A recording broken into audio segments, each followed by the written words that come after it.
శుక్లాంబరధరం విష్ణుం శశివర్ణం చతుర్భుజం ప్రసన్నవదనం ధ్యాయేత్ సర్వవిఘ్నోపశాంతయేత్.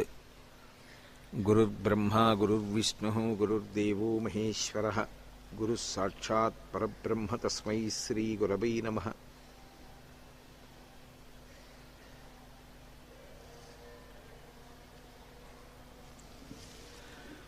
వ్యాసాయ విష్ణురూపాయ వ్యాసరూపాయ విష్ణవే నమో వై బ్రహ్మనిధయే వాసిష్ఠాయ నమో నమః.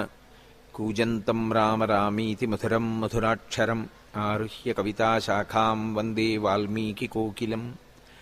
శ్రుతిస్మృతిపురాణానాం ఆలయం కరుణాలయం నమామి భగవత్పాదశంకరం లోకశంకరం. వాగర్ధావివ సంపృక్తౌ వాగర్ధప్రతిపత్తయే జగతః పితరౌ వందే పార్వతీపరమేశ్వరౌ. సూక్తిం సమగ్రయతున స్వయమేవ లక్ష్మీః శ్రీరంగరాజమహిషీ మధురైఃకటాక్షైః. వైదగ్ధ్యవర్ణగుణగుంభనగౌరవైర్యాం కండూలకర్ణకుహరాः కవయోధయంతి. హైమోర్ధ్వపుండ్రమజహన్మకుటం సునాసం మందస్మితం మకరకుండలచారుగండం. బింబాధరం బహుళదీర్ఘకృపాకటాక్షం శ్రీవేంకటేశముఖమాత్మనిసన్నిధత్తాం. విమలపటి కమలకుటి పుస్తకరుద్రాక్షస్యస్తహస్తపుటి కామాక్షి పక్ష్మలాక్షి కలిత విపంచి విభాసి వైరించి. మనోజవం మరుతతుల్యవేగం జితేంద్రియం బుద్ధిమతాం వరిష్టం. వాతాత్మజం వానరయూథముఖ్యం శ్రీరామదూతం శిరసా నమామి. ఆపదామపహర్తారం దాతారం సర్వసంపదాం లోకాభిరామం శ్రీరామం భూయో భూయో నమామ్యహం. జయత్యతిబలో రామో లక్ష్మణశ్చ మహాబలః రాజాజైతి సుగ్రీవో రాఘవేణాభిపాలితః. దాసోహం కోసలేంద్రస్య రామస్యాక్లిష్టకర్మణః. హనుమాన్ శత్రుసైన్యానాం నిహంతా మారుతాత్మజః. నరావణసహస్రం మే యుద్ధే ప్రతిఫలం భవేత్. శిలాభిస్తు ప్రహరతః పాదపైశ్చ సహస్రశః. అర్దయిత్వా పురీం లంకాం అభివద్య చ మైథిలీం. సమృద్ధార్థో గమిష్యామి విశతాం సర్వరక్షసాం. ధర్మాత్మా సత్యసంధశ్చ రామో దశరథిర్యది. పౌరుషీ చ ప్రతిద్వంద్వశరైనం జహిరావిణం. హరి ఓం. పరమేశ్వర స్వరూపమైన సభకి నమస్కారం.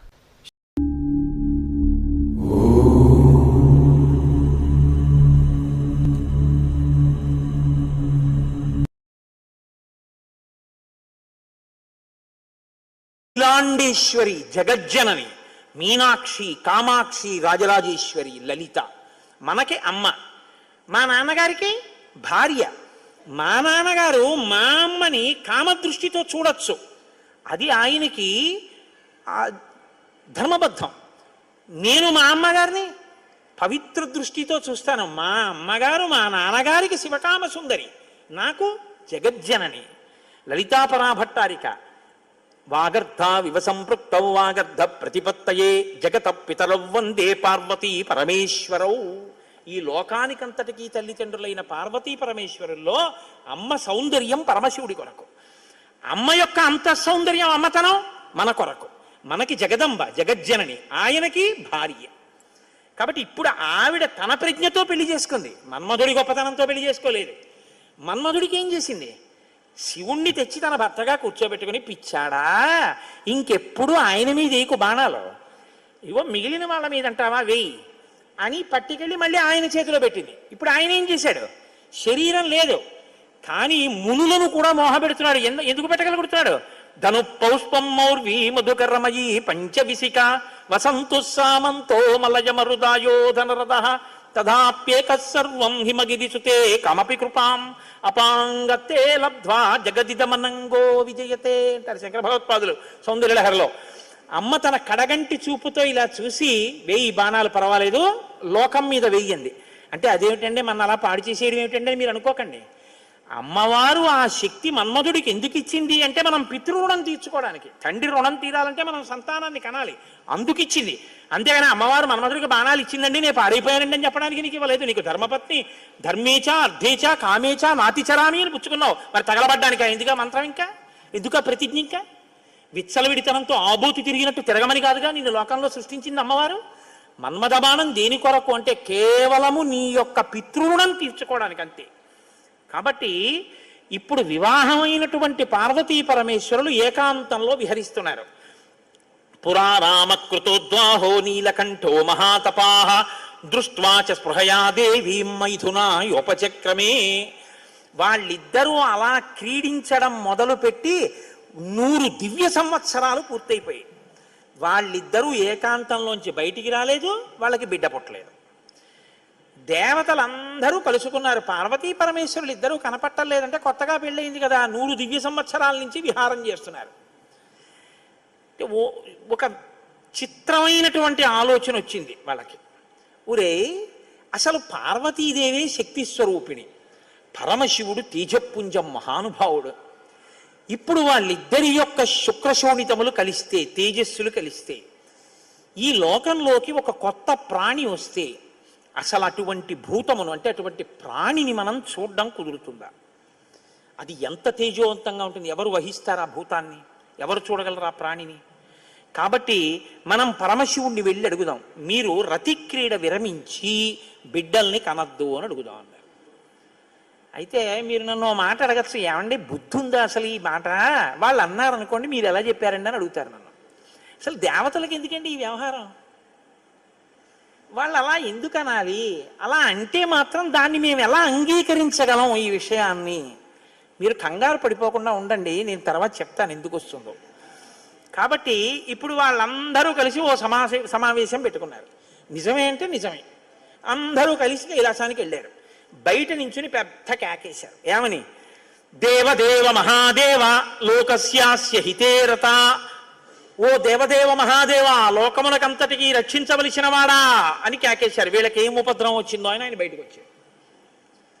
ఆయన్ని చూడగానే వీళ్ళందరూ నేల మీద పడి నమస్కారం చేశారు. చని కైలాసముదొచ్చి శంకరుడి వాసద్వారముంజేరి ఈశుని దవ్వారికు లడ్డుపడ్డ తలమంచుందొచ్చి కుయ్యో మొర్రో విను వాలింపుము చిత్తగింపుము దయన్ వీక్షింపుమం చంబుజానన ముఖ్యుల్కని రక్తరక్షణ కళా సంరంభునిన్ శంభునిన్ అంటారు పోతన గారు. అలా వీళ్ళందరూ ప్రణిపాతం చేశారు నేల మీద పడి. సురాణం ప్రణిపాతేన ప్రసాదం కర్తుమర్హసి నలోకాధారయిష్యంతి తవ తేజ సురోత్తమః అన్నారు.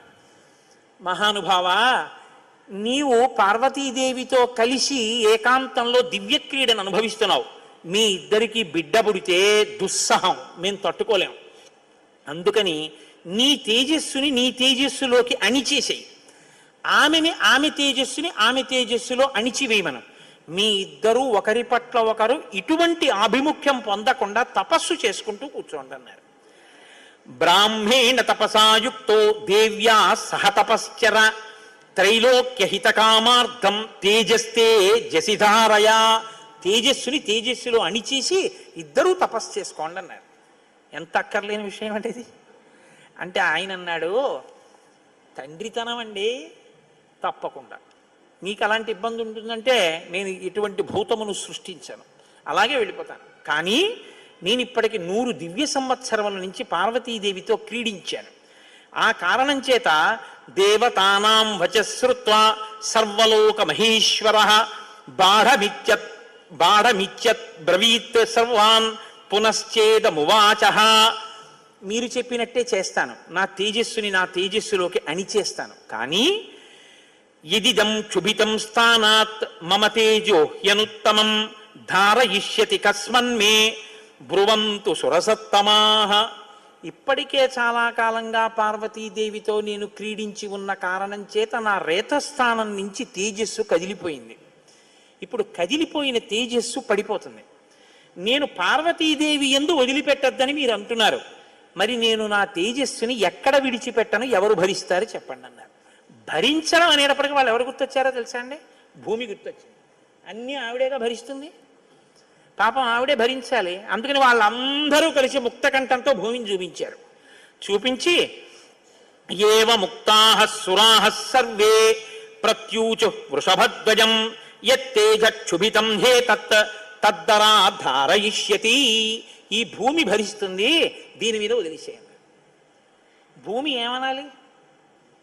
అదేమిటయ్యా, ఆయన భార్య యందు ప్రవేశపెట్టబడవలసినటువంటి శివ తేజస్సు నా మీద ఎలా విడిచిపెడతాడు? నేను ఎలా స్వీకరిస్తాను? భూకాంత, ఆమె స్త్రీ, భూదేవి, నాలోకి ఎలా ప్రవేశిస్తుంది శివవీర్యం? దోషం అవుతుంది కదా, నేను పుచ్చుకోను అనాలి. ఆవిడ సంతోషించింది. శివవీర్యం నాలో ప్రవేశించడం అంటే అదృష్టం కదా అనుకుని తప్పకుండా పుచ్చుకుంటానని అనేటప్పటికీ పరమశివుడు ఏం చేశాడంటే, ఏవ ముక్త సురపతి ప్రముమోచ మహీతలే తేజసా పృథివీయేన వ్యాప్త సగిరికానన. ఆయన తేజస్సుని భూమి మీద వదిలిపెట్టేశాడు. అది ఉత్తర క్షణం భూమి అంతటా పాకేసింది. పాకేసి పర్వతాల్లో, నదుల్లో, సముద్రాల్లో, చెట్లలో పరివ్యాప్తమైతే ఆ తేజస్సు యొక్క స్థితిని భూమి తట్టుకోలేకపోయింది. తట్టుకోలేక పెద్ద పెద్ద కేకలేసింది ఆవిడ. తతో దేవాహ పునరిదం ఊచుశ్చాధ హుతాశనం ప్రవిశత్వం మహాతేజో రౌద్రం వాయు సమన్విత. నా ఒళ్ళు మండిపోతోంది, దగ్ధమైపోతోంది నా శరీరం అంతా. శివవీర్యాన్ని నేను భరించలేకపోతున్నాను, దాని శక్తి నేను తట్టుకోలేకపోతున్నాను. కాబట్టి నేను విడిచిపెట్టేస్తాను. నాలోకి వచ్చిన వీర్యాన్ని దేనిలోకి విడిచిపెట్టను అని అడిగింది ఆవిడ.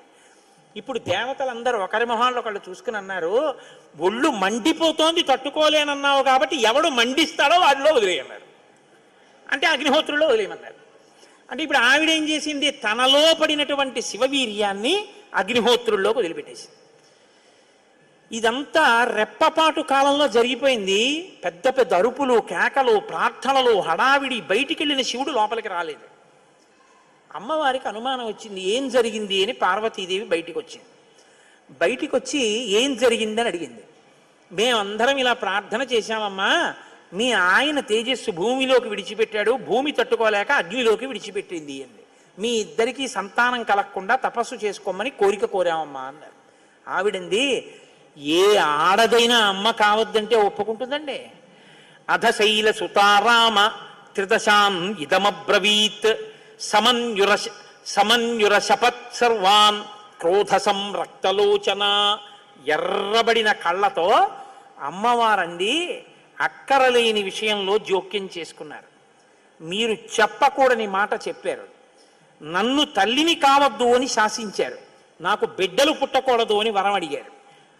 నాయందు ప్రవేశపెట్టబడవలసినటువంటి శివవీర్యాన్ని భూకాంత యందు ప్రవేశపెట్టారు. కాబట్టి నేను మీకు శాపం ఇస్తున్నాను. అపత్యం స్వేషు దారేషు తస్మాన్నో త్వాదయిష్యత అద్య ప్రభృతి యుష్మాకం అప్రజాః సంతు పత్నయః ఏవ ముక్త్యా సురాన్ సర్వాన్ శశాప పృథివీమపి. ఇక నుంచి మీ భార్యల వలన మీకిక సంతానము కలుగకుండుగాక. ఇక నుంచి దేవతలకి సంతానం ఉండదు అంది. కాబట్టి దేవతల సంఖ్య ఎప్పటికీ 33 కోట్లే. ఎందుకంటే ఇంకా వాళ్ళకి సంతానం ఉండదు. అందుకే బ్రహ్మగారు మొన్నటి రోజున దేవతల్ని పిలిచి, మీ అంశలలో ఉండవలసినటువంటి వానరుల్ని అప్సరసల యందు, యక్షకాంతల యందు, గంధర్వ కిన్నెర వానరకాంతల యందు సృజించండి. మీ భార్యల యందు మీకు పిల్లలు పుట్టరు, పార్వతీదేవి శాపం ఉందని చెప్పారు. అందుకని ఏమంటే ఎప్పుడూ 33 కోట్లైనా ఇంకా పిల్లలు మనవలు ఉండరా అంటే ఉండరు. పార్వతీదేవి శాపం ఆగిపోయింది దేవతల యొక్క సంతానం. ఇప్పుడు ఆవిడ భూమి వంక తిరిగింది. నువ్వు స్త్రీవి కదా, నా భర్త యొక్క తేజస్సుని నేను పట్టవలసింది నువ్వెలా పట్టుకున్నావు? నువ్వెలా స్వీకరించావు నా భర్త తేజస్సుని? అవనేనైక రూపాత్వం బహుభార్యా భవిష్యసి. ఆవిడ్ని శపించింది. నువ్వు ఒక్క రూపంతో ఉండవు. భూమి అని పిలవబడినా నీకు అనేకమైనటువంటి స్థితి కలుగుతుంది. ఒక చోట చౌటు నేల, ఒక చోట నల్ల నేల, ఒక చోట ఎడారి, ఒక చోట పంట పండే నేల. ఇలా నువ్వు రకరకాలుగా అయిపోతావు. అంతేకాదు బహుభార్య భవిష్యసి. నీకు ఒక్క భర్త ఉండడు. నీ భర్త కానివాడి వీర్యం నువ్వు పుచ్చుకున్నావుగా, నీకు ఇంకా ఎంతమంది భర్తలో లెక్కుండరు.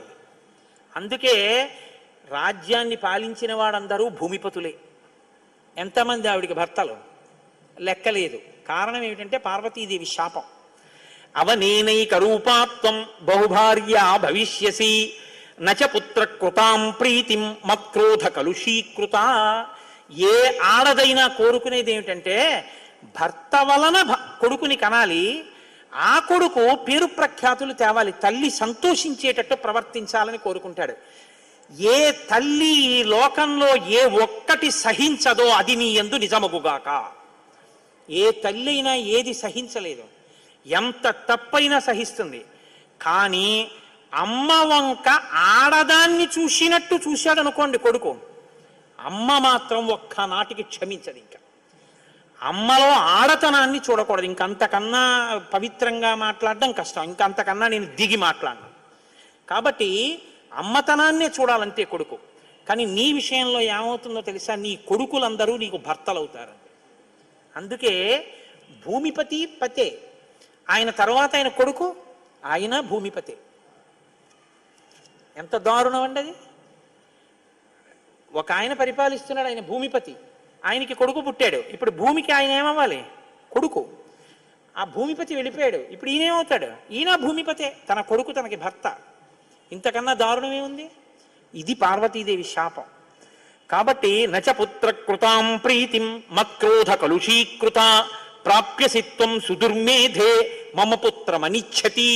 నాకు బిడ్డలు కలగకుండా చేశారు కాబట్టి మీరు ఈ శాపం అనుభవించండి అని ఆవిడ లోపలికి వెళ్ళిపోయారు. ఇప్పుడు వీళ్ళందరూ ఇలా వేళ్ళు విరిచారు. ఒరే, అక్కర్లేని విషయంలో జోక్యం చేసుకున్నాను రా, ఎవడరా ఈ మాట చెప్పింది అసలు అన్నారు.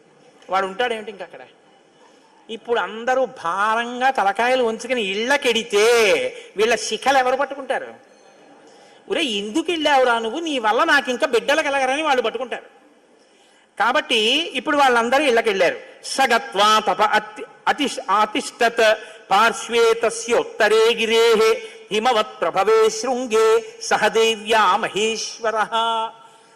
హిమాలయ పర్వత ప్రాంతంలో పార్వతీ సహితుడై పరమశివుడు మాత్రం హాయిగా కూర్చుని తపస్సు చేసుకుంటున్నాడు. ఇంకా వాళ్ళిద్దరికీ బిడ్డలు పుట్టకూడదు అన్నారుగా, అందున ఆయన వెళ్ళి తపస్సు మొదలెట్టాడు. గొడవ ఎక్కడొచ్చింది? ఇక్కడతో ఏమైపోలేదు గొడవ. తారకాసురుడని వాడు బయలుదేరాడు.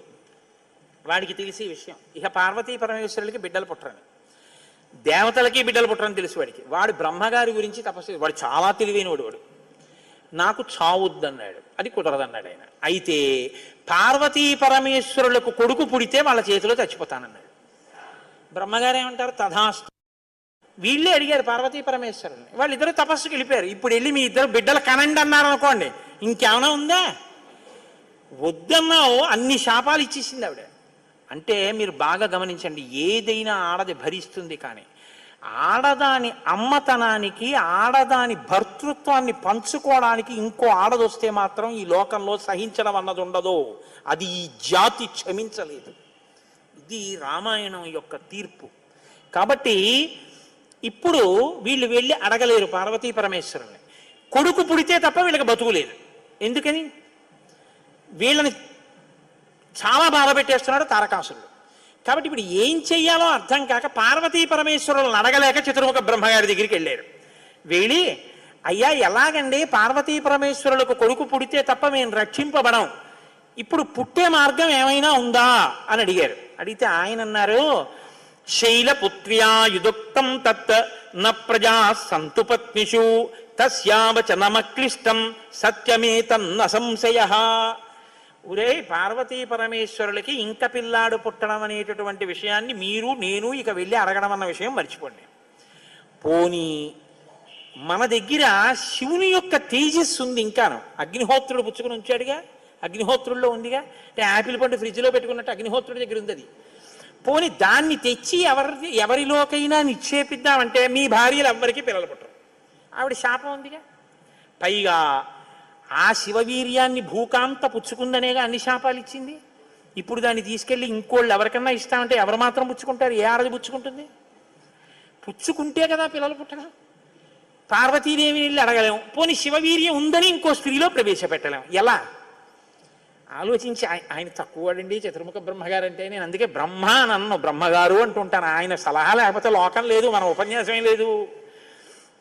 ఆయన అన్నారు, ఇయమాకాశగా గంగా యస్యాం పుత్రం హుతాశనః జనయిష్యతి దేవానాం సేనాపతి మరిందమం జ్యేష్ఠా శైలేంద్రదుహిత మానయిష్యతి తత్సుతం ఉమాయాస్తబ్హుమతం భవిష్యతి న సంశయః. ఉమాయాస్తబ్దహుమతం భవిష్యతి న సంశయః. హిమవత్ పర్వతం ఉందే, హిమవంతుడు, ఆయనకి ఇద్దరు బిడ్డలు ఉన్నారు. పెద్దమ్మాయి పేరు గంగ, రెండో అమ్మాయి పార్వతి. పెద్దమ్మాయి దేవతా స్త్రీలలోకి రాదు, ఆ అమ్మాయి స్వర్గలోకంలో ప్రవహిస్తోంది.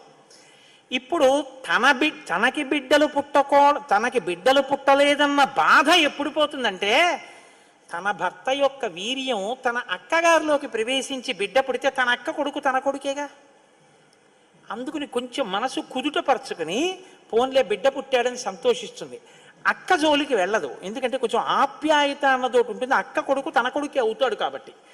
కాబట్టి మనం పార్వతీదేవి కోప్పడకూడదంటే ఆ గంగాదేవి యందు ఈ శివవీర్యాన్ని నిక్షేపించాలి. ఇప్పుడు శివవీర్యం ఎవరి దగ్గర ఉంది? అగ్నిహోత్రుడి దగ్గర ఉంది. ఇప్పుడు అగ్నిహోత్రుడు ఏం చేయాలి? గంగాదేవిలో విడిచిపెట్టాలి. గంగాదేవి ఒప్పుకోవద్దు. కాబట్టి మీరేం చేయాలి?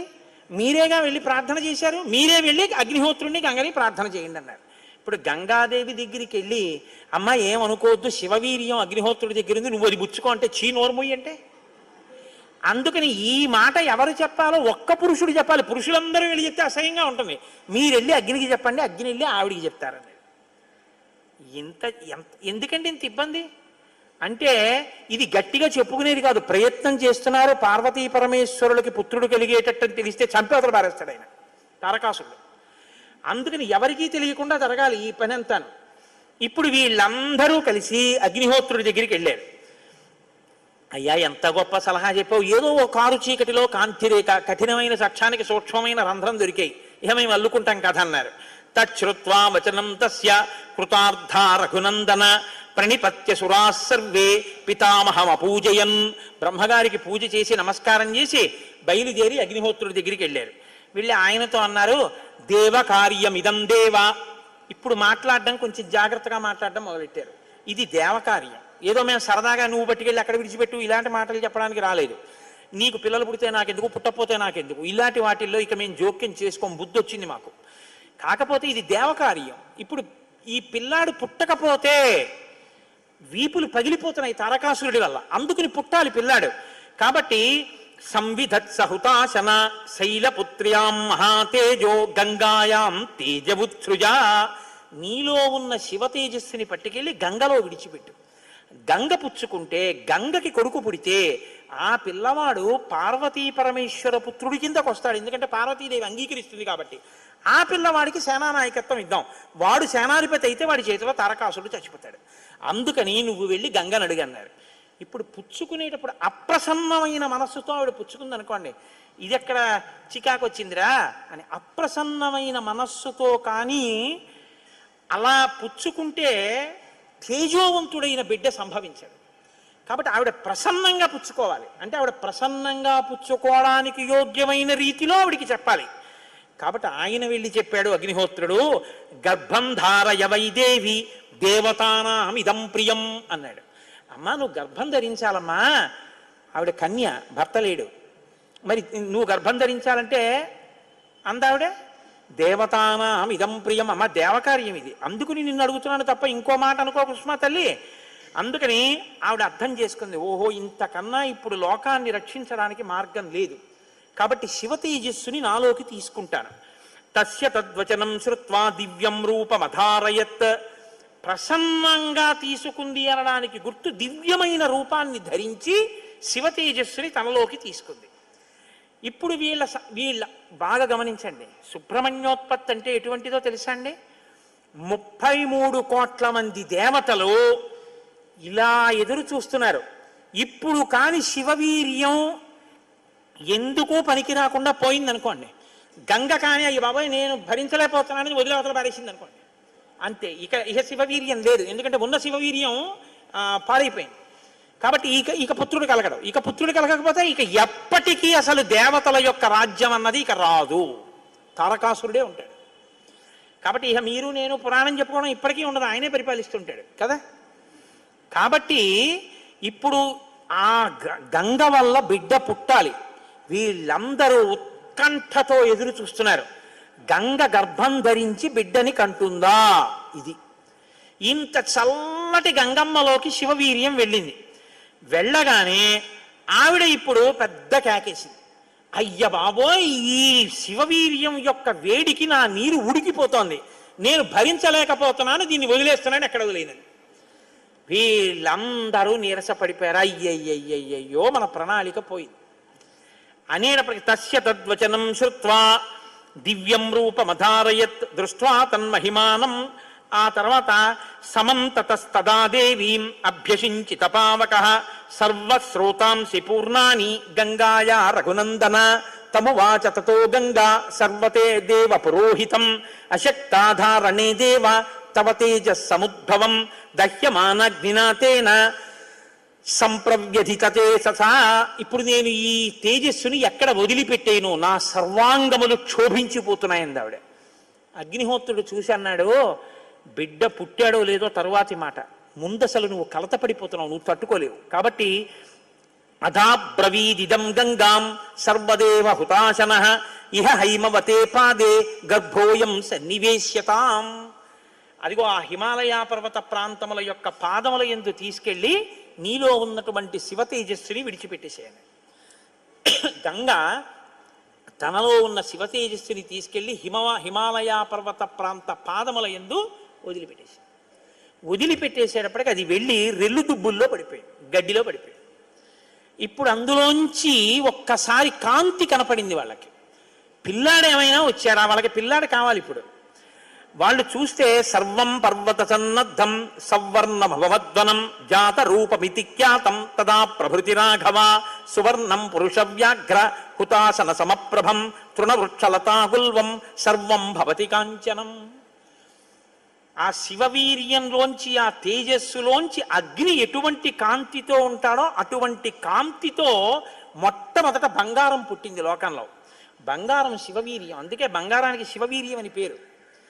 బంగారం పుట్టి బంగారంతో అక్కడ ఉన్నటువంటి తృణవృక్ష లతాగుల్మం సర్వం భవతి కాంచన, ఆ గడ్డి చెట్లు అన్ని బంగారు రంగులో మెరిసిపోయాయి ఒక్కసారి. తర్వాత వెండి పుట్టింది. ఆ వెండిని చూశారు, తెల్లగా ఉంది వెండి, అయిపోయింది. ఆ తర్వాత ఇంకా మిగిలినటువంటి చారంలోంచి రాగి ఇనుము పుట్టాయి. మిగిలిపోయినటువంటి మలంలోంచి తగరము సీసము పుట్టాయి. తప్ప పిల్లవాడు మాత్రం కనపడలేదు. అయిపోయింది మన ప్రణాళికంతా, పిల్లవాడు పుట్టలేదు అని దిగాలు ముఖాలు వేసుకుని ఆ పైనుంచి చూస్తున్నారు. ఆ రెల్లు దుబ్బుల్లో రాత్రివేళ తెల్లగా మెరుస్తాయే రెల్లు దుబ్బులు, ఆ రెల్లు దుబ్బుల్లోంచి తదగ్నినా పునర్వ్యాప్తం సంజాత శ్వేత పర్వత దివ్యం శరవణం చైవ పావకాదిత్య సన్నిభం. బ్రహ్మాండమైనటువంటి కాంతులు మెరిసిపోతుండగా 6 ముఖాలతో అద్భుతమైన సౌందర్యంతో ఒక పిల్లవాడు పుట్టి పాల కోసం ఏడ్చాడు. అమ్మయ్య, పుట్టాడు రా పిల్లాడు, శివపుత్రుడు జన్మించాడు, మన బాధలు తీరాయని వాళ్ళందరూ పొంగిపోయారు. షష్ఠి 6 ముఖాలతో షణ్ముఖుడై పుట్టాడు. ఆ పుట్టినటువంటి వాడు కూడా మహానుభావుడు 6 ముఖాలతో పుట్టాడు కాబట్టి షణ్ముఖుడు. పుట్టిన పిల్లాడికి పాలివ్వాలి, ఆ కృత్తికల్ని పిలిచి మీరు పాలివ్వండి అన్నారు. వాళ్ళన్నారు, మేం పాలిస్తాం, కానీ తాం క్షీరం జాతమాత్రస్య కృత్వా సమయముత్తమం దరు పుత్రో యమస్మాకం సర్వాతామితి నిశ్చితాః. ఇప్పుడు పాలిస్తే కానీ మరి పిల్లాడు బతకడు. కాబట్టి వాళ్ళు అన్నారు, మేము పాలిస్తాం, కానీ ఆ పిల్లాడిని మా పేరుతో పిలుస్తారా అన్నారు, మా పిల్లాడని చెప్తారా అన్నారు. అబ్బాయి అలా ఎలా కుదురుతుందండి అన్నారు అనుకోండి. వాళ్ళు పాలివ్వకపోతే పిల్లాడు. అందుకని వీళ్ళు వెంటనే దేవతలు అందరూ అన్నారు, తతస్తు దేవత సర్వ కార్తికేయ ఇతి బ్రువన్.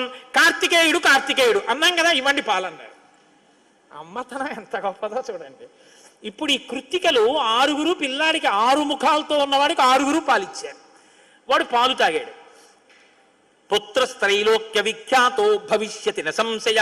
కార్తికేయుడని మేం పిలవడం కాదు, 3 లోకాల్లో పిలుస్తారు ఈ పిల్లాన్ని, సరేనా అన్నారు దేవతలు. అప్పుడు వాళ్ళు పాలిచ్చారు. కాబట్టి కార్తికేయుడు. అగ్నిలో శివవీర్యం చాలా కాలం నిలవ ఉంచబడి అగ్నిహోత్రుడు గంగలో ప్రవేశపెట్టాడు కాబట్టి పావకి. శరవణములు అంటే రెల్లు దుబ్బుల్లోంచి పుట్టాడు కాబట్టి శరవణ భవ. ఎప్పుడు శుద్ధమైనటువంటి బ్రహ్మణ్య జ్ఞానంతో ఉంటాడు కాబట్టి సుబ్రహ్మణ్యం. తల్లి కడుపులోంచి స్ఖలనమై పుట్టాడు కాబట్టి స్కందుడు. ఆయన ఉత్పత్తి చేతనే ఇన్ని పేర్లతో వచ్చాడు. ఏమంటే మీరు ఇంత గొప్పగా ఏదో పాపం నోరు కొట్టుకు చెప్పారు, కానీ మాకు అసలు అనుమానం మాత్రం అలా ఉండిపోయింది, మీరు మంగళం చెప్దాం అనుకుంటున్నారేమో. అలా అనత్సా దేవతలు, అలా అడగడం వల్ల కదా ఇంత కథ వచ్చింది. అలా ఎందుకు అడగాలి అసలు అంటే, మహానుభావుడు శంకర భగవత్పాదాచార్య స్వామి వారు బ్రహ్మసూత్రాలకి చేసినటువంటి వ్యాఖ్యానంలో ఒక చోట ఉదహరించారట దీని గురించి. దాని గురించి అసలు ఇలా ఎలా జరిగిందని కంచికామకోటి పీఠాధిపతులు చంద్రశేఖరేంద్ర సరస్వతి స్వామి వారు ఎంతమంది పౌరాణికులను అడిగారట. ఆఖరికి ఒక ఆయన దీని మీద పరిశోధన చేసి త్రిపురా రహస్యంలో ఉన్నటువంటి మంత్రాల యొక్క వ్యాఖ్యానంలో దీని అసలు వృత్తాంతం ఎక్కడుందో పరమాచార్య స్వామి వారికి తీసుకొచ్చి చెప్పారు. త్రిపురా రహస్యంలో ఉంది దీని రహస్యం, అక్కడి నుంచి అనుసంధానం చేయాలి దాన్ని. సనత్కుమారుడు అని ఒక ఆయన బ్రహ్మమానసపుత్రుడు, ఆయన పుట్టుక చేత మహాజ్ఞాని. అటువంటి పిల్లవాడు ఆయన ఎప్పుడూ తనలో తాను బ్రహ్మజ్ఞానంలో రమిస్తూ ఉండేవాడు. ఆయన ఒక రోజు రాత్రి నిద్రపోవడం అంటే గుర్తుపెట్టుకోండి, బ్రహ్మవేత్త నిద్రకి కూడా ఆయన సాక్షి. అటువంటి ఆయనకి కల వచ్చిందంటే అవస్థ ఏర్పడింది, స్వప్నావస్థ. ఆ కల్లో తాను రాక్షస సైన్యాల మీద యుద్ధం చేస్తున్నట్టు కల వచ్చింది. ఆయన తెల్లబోయి ఇదేమి నాకు కల రావడం ఏమిటి, కల రావడం అంటే మనసులో ఏదో కోరిక ఉంది, ఆ కోరిక కల్లో కనపడింది, స్వప్నావస్థలోకి వెళ్ళాను, ఇది దోషం కదా, నాకు అలా ఎందుకు జరిగిందని తండ్రి చతుర్ముఖ బ్రహ్మగారి దగ్గరికి వెళ్ళారు. వెళ్ళి నాన్నగారు నాకు ఇలా కల ఎందుకు వచ్చింది నాన్నగారు అసలు అని అడిగాడు. అయితే ఆయన అన్నాడు, నాయనా నీకు ఇలా కల రావడానికి ఒక కారణం ఉంది. నువ్వు పూర్వజన్మలో వేదాన్ని నేర్చుకునేటప్పుడు వేదంలో దేవతల గురించి రాక్షసుల గురించి దేవదానవ యుద్ధాల గురించి చదివి ఈ రాక్షసులు ఎప్పుడు వేద ప్రమాణానికి వ్యతిరేకంగా ఎందుకు ఇలాంటి పనులు చేస్తుంటారు, వీళ్ళని పట్టుకుని చంపేయాలని వ్యగ్రత పొందావు. ఆ వ్యగ్రత జీవుణ్ణి పట్టుకుంది. అది ఈ జన్మలో బ్రహ్మవేత్తవైనా నీకు ఆ వాసన ఉండిపోయింది. అది ఇప్పుడు కలగా వచ్చింది. అది తీరాలంటే నువ్వు దేవసేనకి అధిపతివి కావాలి. నువ్వు దేవసేనకి అధిపతివై రాక్షసుల్ని సంహరిస్తే ఆ కోరిక తీరుతుంది. అంటే నాన్నగారు నేను దేవాసేనాపతిని కావలసిందే ఆయన అన్నాడు చతుర్ముఖ బ్రహ్మగారు. వచ్చేసారు ఆయన, తన అనుష్ఠానంలో తనున్నారు. ఈలోగా పరమశివుడు ఒక సంకల్పం చేశాడు. పరమశివుణ్ణి మించిన జ్ఞాని లోకంలో ఇంకా లేడు. ఎక్కడైనా జ్ఞానం అంటూ ఉంటే అది కేవలం శాంకర భిక్ష. పరమశివుడి యొక్క భిక్షయే జ్ఞానము. అందుకే ఆయన్ని ఈశాన సర్వ విద్యానాం ఈశ్వర సర్వభూతానాం బ్రహ్మాధిపతిర్బ్రహ్మణోధిపతిర్బ్రహ్మా శివో మే అస్తు సదాశివోం మంగళములకు మంగళం నా తండ్రి. అంతటి మహాజ్ఞాని శంకరుడంటే. ఆయన దగ్గర నుంచే వెళ్ళాలి జ్ఞాన గంగ. కాబట్టి పరమశివుడికి ఒకప్పుడు కోరిక పుట్టిందిట, నేను ఇప్పటిదాకా అన్ని విషయాలు చెప్పడం కానీ నేను ఓడిపోయిందన్నది లేదు ఎవరి దగ్గర. ఓడిపోవడం అంటే బయట వాళ్ళ దగ్గర ఓడిపోతే బాగుండదుగా. ఓడిపోవడం అనేటటువంటిది కూడా మనిషి జీవితంలో సన్మానంగా ఎప్పుడు మారుతుంది? పుత్రాదిచ్చేత్ పరాజయం. తన కొడుకు చేతిలో తాను ఓడిపోవాలి. తన కొడుకు చేతిలో తాను ఓడిపోవడం అంటే, ఉరే నేను ఈ శ్లోకానికి ఈ అర్థం ఇన్ని మాటలు చెప్పాను కానీ నా కొడుకు వచ్చి అకస్మాత్తుగా నాన్నగారు ఈ శ్లోకానికి ఈ అర్థం ఇలా కూడా వస్తుంది కదా అంటే నాకు ఎప్పుడూ రాలేదు ఈ ఆలోచన. ఎంత గొప్ప అర్థం చెప్పాడురా, ఇలా చూస్తే అసలు మొత్తం కథ మారిపోయింది, వీడికి ఎంత గొప్ప ఆలోచన వచ్చిందని నా కొడుకు ప్రజ్ఞ ముందు నేను తల వంచితే అది నాకు సన్మానం లాంటి ఓటమి. అలాంటి కొడుకు నా కడుపున పుడతాడా అనుకున్నట్ట పరమశివుడు కూడా ఒకనకొకప్పుడు. ఇప్పుడు సనత్కుమారుల వారికి ఈ కోరిక, ఎంత గొప్ప అర్థం చెప్పాడురా, ఇలా చూస్తే అసలు మొత్తం కథ మారిపోయింది, వీడికి ఎంత గొప్ప ఆలోచన వచ్చిందని నా కొడుకు ప్రజ్ఞ ముందు నేను తల వంచితే అది నాకు సన్మానం లాంటి ఓటమి. అలాంటి కొడుకు నా కడుపున పుడతాడా అనుకున్నట్ట పరమశివుడు కూడా ఒకనకొకప్పుడు. ఇప్పుడు సనత్కుమారుల వారికి ఈ కోరిక, పరమశివుడికి ఆ కోరిక. ఒకనకొకప్పుడు పరమశివుడు పార్వతీదేవి అసుర సంధ్య వేళలో ఈ భూమండలం అంతటా కూడా విహారం చేస్తారు. శ్రీశైల పర్వతం మీద దిగుతారు. భాగవతంలో చతుర్థ స్కందం అనుకుంటా, అందులో చెప్తారు దీని గురించి. వాళ్ళిద్దరూ విహారం చేస్తుంటే సనత్కుమారుడు కనబడ్డారు. కనబడితే వాళ్ళకి ముచ్చటేసింది. బ్రహ్మవేత్త మహానుభావుడు బ్రహ్మజ్ఞాని, పలకరిద్దామని వృషభవాహనం మీద కిందికి దిగి దగ్గరికి వెళ్ళారు. ఆయన ఇలా చూశారు, చూసి తన పంతాన్ని చేసుకుంటున్నారు. ఇద్దరు అలా నిలబడ్డారు. ఆయన ఏం పలకరించలేదు. పలకరించకపోతే పరమశివుడు అన్నాడు, ఏమయ్యా లోపల సంతోషించాడు, ఇది బ్రహ్మవేత్త అంటే. ఏమయ్యా ఇంతసేపటి నుంచి నించున్నావు, కనీసం నువ్వు పలకరించలేదు మమ్మల్ని అన్నారు. ఏంటి నువ్వు కొత్తగా కనపడ్డం ఏమిటి, నాకు లోకమంతా నువ్వు తప్ప ఇంకోటి కనపడితేగా, నువ్వే కనపడుతున్నది, బ్రహ్మవేత్తకి ఏం కనపడుతుందండి? విశ్వం కనపడదు, విశ్వనాథుడు కనపడతాడు. లోకం కనపడదు, లోకేశ్వరుడు కనపడతాడు. కాబట్టి నాకు కనపడుతున్నదే నువ్వు ఇవాళ కొత్తగా కనపడ్డం ఏమిటి? నాకు ఎప్పుడు నువ్వేగా కనపడదు, కొత్తదనం ఏముంది, అందుకని అలా కూర్చున్నాను అన్నాడు. లేచి నిలబడి మాట్లాడకుండా అలా మాట్లాడితే శపిస్తాను తెలుసా అన్నాడు. శపిస్తే ఏమవుతుంది స్వామి? దేహానికి ఏమైనా బాధ కలుగుతుంది. అది నేనైతేగా, నేను ఆత్మని. ఆత్మకి శాపం ఏముంటుంది? ఆత్మయే నేను, నేనే నువ్వు, ఉన్నది ఒక్కటే, దానికి శాపం లేదు స్వామి, అందులో నా భయం లేదన్నారు. ఓహో, ఏమి ద్వంద్వాతీతుడవరా మహానుభావ, ఇది బ్రహ్మజ్ఞానం అంటే. కాబట్టి నిన్ను చూసి నేను మురిసిపోతున్నాను, నీకేదైనా వరం ఇస్తాను పుచ్చుకో అన్నారు. ఆయన అన్నారు, వరం ఇస్తావా? మళ్ళీ ఇదో మోహం, వరం ఇవ్వడం శాపం ఇవ్వడం ఏమిటి ద్వంద్వాలు? నాకేం అక్కర్లేదు, నీకేమైనా కావాలా, నేను ఇస్తానన్నారు. అంటే పరమశివుడు అన్నాడు, ఈ మాట నీతో అనిపించడం కోసమే ఇంతసేపు నించున్నాడు. నీలాంటి కొడుకు కావాలి, నువ్వు నాకు కొడుకు అవుతావా అన్నారు. అంటే సనత్కుమారుడు అన్నాడు, నీకే కొడుకునవుతానన్నాడు. అంటే పార్వతీదేవి అంది, ఏది ఆ కేంత దీర్ఘం ఇస్తున్నావు? నీకే కొడుకునవుతానంట ఏంటి? నీకే కొడుకునంటే నాకు కొడుకువే అంది. అదొక్కటి అడక్కమ్మా అన్నాడు. అదేమయ్యా, అదేమిటి, నీలాంటి కొడుకు పుడుతుంటే నా కడుపున పుట్టకపోవడం ఏమిటి? అమ్మా, ఎంత పార్వతీదేవివైనా తల్లి, నేను ఒక కడుపున పుట్టడం అంటే అమ్మా, తల కింద పెట్టి కాళ్ళు పైకి పెట్టి 9 నెలలు అమ్మ కడుపులో పడుకుని యోని ద్వారంలోంచి బయటికి రాలేనమ్మా. శివకుమారుడిగా పుడతాను, నీకు కుమారుణ్ణే తప్ప అమ్మ నీ కడుపున మాత్రం పుట్టనన్నాడు. అంటే ఆవిడ చిన్న బుచ్చుకుంది. అయ్యయ్యో, నేను కూడా కలిసి అడగకపోవడం వల్ల వచ్చింది, కానీ నా కోరిక నువ్వు ఇంకొకలా తీర్చాలంది ఆవిడ. ఎలా తీర్చనమ్మా అని అడిగారు. నేను ఒకానొకప్పుడు భస్మాసురుడు పరమశివుడి గురించి తపస్సు చేసి వరములు పొందాడు. నేను ఎవరి తల మీద చెయ్యి పెడితే ఆయన భస్మం అయిపోవాలని పరమశివుడు వరం ఇచ్చాడు. నీ మీదే పరీక్ష చేస్తానని పరమశివుడు వెంటబడ్డాడు. పరమశివుడు ఏదో ఒక హేళ, ఆయన ఒక చాలా విచిత్రంగా ప్రవర్తిస్తూ ఉంటాడు. లోకానికి ఒక పాఠం చెప్పడం కోసం ఉసుమండి చేతకాని వాడయ్యని మీరు అనుకోకూడదు. ఇప్పుడు నేను మళ్ళీ శివమహాపురాణానికి అంతటికి వ్యాఖ్యానం ఎక్కడ చేయను? కాబట్టి ఆయన పరిగెడుతున్నట్టు నటించాడు. ఆయన పరిగెడుతున్నట్టు నటిస్తే నేను వెంటబడి చంపితే బాగుండదు. భర్త పరిగెడుతున్నట్టుంటే నే కాసేపు కనపడకుండా ఉంటే పోతుందని ఆవిడేం చేసిందంటే తన శరీరాన్ని నీటిగా మార్చి ఒక సరోవరం కింద మారిపోయింది. అదే శరవణ తటాకం. ఆ శరవణ తటాకం హిమవత్ పర్వత ప్రాంతంలో ఉంది. నువ్వు నా కడుపున పుట్టకపోయినా ఆఖరణ పుట్టేటప్పుడు మాత్రం ఆ శరవణ తటాకం దగ్గర నుంచి పుట్టాలి. నీ మంత్రం కూడా ఆ తటాకం నా పేరు మీదే ఉండాలి. అందుకే ఆయన మంత్రం శరవణ భవ సుబ్రహ్మణ్యుడికి. అంటే ఆయన అన్నాడు, అమ్మ తప్పకుండా, అలా నేను పరమశివుని యొక్క తేజస్సు చేత నీ తటాకంలోంచి పుడతాను. పంచభూతాత్మకం పరమశివ లక్షణం కదా.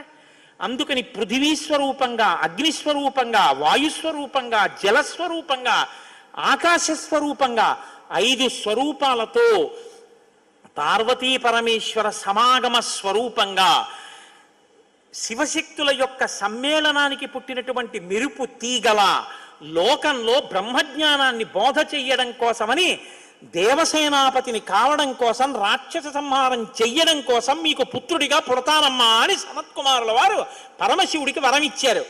అందుకని ఆ వరం నెరవేరాలంటే పార్వతీ పరమేశ్వర సమాగమం జరిగి పార్వతీదేవిలోకి వెళ్ళకూడదు తేజస్సు. దేవతల సంఖ్య కూడా అనంతంగా పెరిగిపోతే రేపొద్దున్న ఉపాసనలు కష్టం అవుతాయి. అందుకని నాటకీయ సన్నివేశం సృష్టింపబడాలంటే దేవతలు వెళ్ళి ప్రార్థన చేయాలి. ప్రార్థన చేసి శివ తేజస్సు భూమి మీద పడాలి. అది అగ్నిహోత్రంలోకి వెళ్ళాలి. ఇది పంచభూతాత్మకమై ఆయన షణ్ముఖ స్వరూపంతో పైకి రావాలి. వచ్చి స్వామి అని పేరు పెట్టుకోవాలి. స్వామి అన్న పేరు కేవలం సుబ్రహ్మణ్యుడిది. మనం వెంకటేశ్వర స్వామి అంటాం, మంచిదే, నేను తప్పని నేను అంటలేదు. కానీ ఒక్క స్వామి అంటే మాత్రం సుబ్రహ్మణ్యుడే. ఎక్కడెక్కడ సుబ్రహ్మణ్యుడి పేరు చెప్తామో, ఎక్కడెక్కడ తలుచుకుంటామో అక్కడక్కడ సంతానమునకు ఏ విధమైన ప్రమాదం రాదు. సుబ్రహ్మణ్యుడికి నమస్కారం చేస్తే కుజగ్రహ దోషం కూడా ఉపశమిస్తుంది. ఎక్కడెక్కడ షణ్ముఖుణ్ణి ఆరాధన చేస్తారో అక్కడ ఐశ్వర్యం పరిడవిల్లుతుంది. పక్కన ఉన్నటువంటి తమిళ దేశం, ద్రవిడ దేశంలో అంత ఐశ్వర్యం వచ్చింది, అన్ని పరిశ్రమలు వచ్చాయంటే కారణం ఏమిటో తెలుసా అండి? సుబ్రహ్మణ్యారాధన. వాళ్ళు విపరీతమైన సుబ్రహ్మణ్యారాధనం చేస్తారు. సుబ్రహ్మణ్య ఆరాధనం చేసిన, షణ్ముఖుడికి ప్రదక్షిణం చేసిన, ఆయనకి నమస్కారం చేసిన జ్ఞానము, ఐశ్వర్యము, సంతానమునకు క్షేమము, ఆయువు, ఆరోగ్యము అన్నీ కలుగుతాయి. అంత శక్తివంతమైనటువంటి సర్గ ఈ షణ్ముఖోత్పత్తి సర్గ. అందుకే వాల్మీకి మహర్షి ఎప్పుడూ కూడా అసలు ఫలశ్రుతి చెప్పరు. కానీ ఈ షణ్ముఖోత్పత్తి గురించి చెప్పిన తర్వాత, అందుకే షణ్ముఖుడికి ఉన్న గొప్పతనం ఏమిటో తెలుసా అండి? ఆయనకి ఒక గొప్ప విజయాన్ని సాధించాడు షణ్ముఖుడు ఒక్కడే. శైవ వైష్ణవాలు రెండూ కూడా వియ్యవందేట్టు చేశాడు. శ్రీవల్లి, దేవసేన ఇద్దరు శ్రీ మహావిష్ణువు యొక్క కుమార్తెలు. ఆయన మేనల్లుడు కదండి, మరి ఏదో పండగ సెలవులకు ఇంటికి వచ్చాడు. ఇంటికి వస్తే లక్ష్మీదేవి ఆయన్ని చూసి అందిట, మురుగన్ అంది. మురుగన్ అంటే మేనల్లుడు అని. మరుమగన్ అన్నట్టు విష్ణువు. మరుమగన్ అంటే చాలా అందగాడు అన్నట్ట. ఇద్దరు అలా అనుకోవడం ఎందుకో తెలుసా అండి? మన పిల్లలకు బాగుంటాడు. వల్లి, దేవసేన ఇద్దరిని ఇచ్చి సుబ్రహ్మణ్యేశ్వర స్వామి వారికి కళ్యాణం చేశారు. వల్లి, దేవసేన ఇద్దరిని తనకి భార్యలుగా చేసుకున్నాడు కాబట్టి శైవ వైష్ణవాలు రెండు సుబ్రహ్మణ్యుడి వల్లే వియ్యం ఉంది. అంతటి మహానుభావుడు ఆయన. మహాజ్ఞాని, యుక్తకేశుడై గుండుతో గోచి పెట్టుకుని నిలబడి ఉంటాడు. అందుకే సుబ్రహ్మణ్య క్షేత్రాల్లో స్వామి వలయలో అలా నిలబడి ఉంటాడు. ఆయన ప్రణవానికి అర్థం చెప్తే పరమశివుడంతటి వాడు తెల్లబోయి, ఎంత గొప్పగా చెప్పావురా అన్నట్టు. నాన్నగారు అలా అంటే కుదరదు, ఇది ప్రణవరహస్యోపదేశం కదా, మీరు కూడా మడి కట్టుకుని వచ్చి శిష్యుడిగా కూర్చోండి చెప్తానన్నట్టు. ఒరే ఎంత బాగా చెప్పావురా అని వచ్చి కూర్చుని విన్నట్ట. శివుడంతటి వాడు ఇంత బాగా చెప్పగలిగిన కొడుకు పుట్టాలని కదా కోరుకున్నాడు. ఆత్మాదిచ్చేత్ పుత్రాదిచ్చేత్ పరాజయం. తండ్రి గారికి ఆ కోరిక తీరిందటువంటి బ్రహ్మజ్ఞాని పుట్టాడు. ఆయనే తరువాతి కాలంలో కేవలం పాలు తాగి పెద్దవాడైపోయాడు అంతే. అయిపోగానే ఆయన్ని దేవసేనకి తీసుకొచ్చి పట్టాభిషేకం చేసేశారు. సేనాధిపతి అయిపోయాడు. తారకాసుర సంహారం చేశాడు. దేవతలందరూ సంతోషించారు. అమ్మ అందమంతా మూర్తీభవించి ఉంటుంది. అందుకే ఇంతంత బుగ్గలు, ఎర్రటి మనిషి, ఆహారాలు, చిన్న పట్టుబట్ట, ఎప్పుడు అమ్మ శక్తి అంతా చేతిలో శూలంగా పట్టుకుని ఆ కుక్కుట ధ్వజం ఆ నెమలి మీద కూర్చుంటే ముద్దులు మూట కడుతూ ఎంత అందంగా ఉంటాడో. అందుకే సుబ్రహ్మణ్యేశ్వర స్వామి వారి యొక్క మూర్తి వంక అదే పనిగా చూసినా కూడా సత్సంతానం కలుగుతుంది.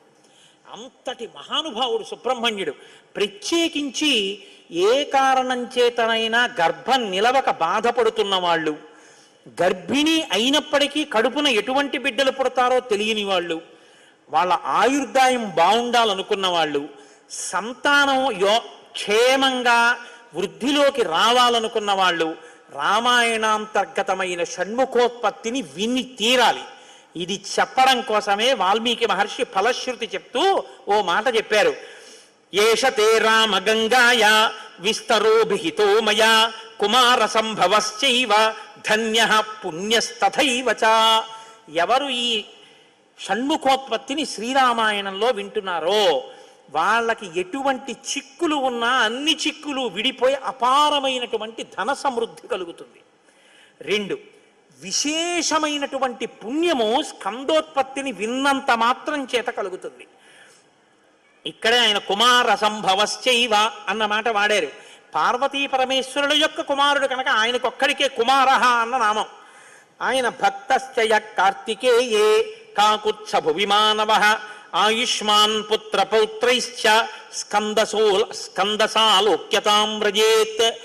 ఎవరు భక్తి శ్రద్ధలతో రామాయణాంతర్గతమైనటువంటి ఈ షణ్ముఖోత్పత్తిని చేతులు కైమోడ్చి సుబ్రహ్మణ్యుడికి నమస్కరించి వింటున్నారో అటువంటి వారందరికీ కూడా ఆయుష్మాన్, వాళ్ళకి ఏదైనా అపమృత్యు దోషం జాతకంలో ఉంటే ఆ దోషము ఉపశమించి ఆయుర్దాయం కలుగుతుంది.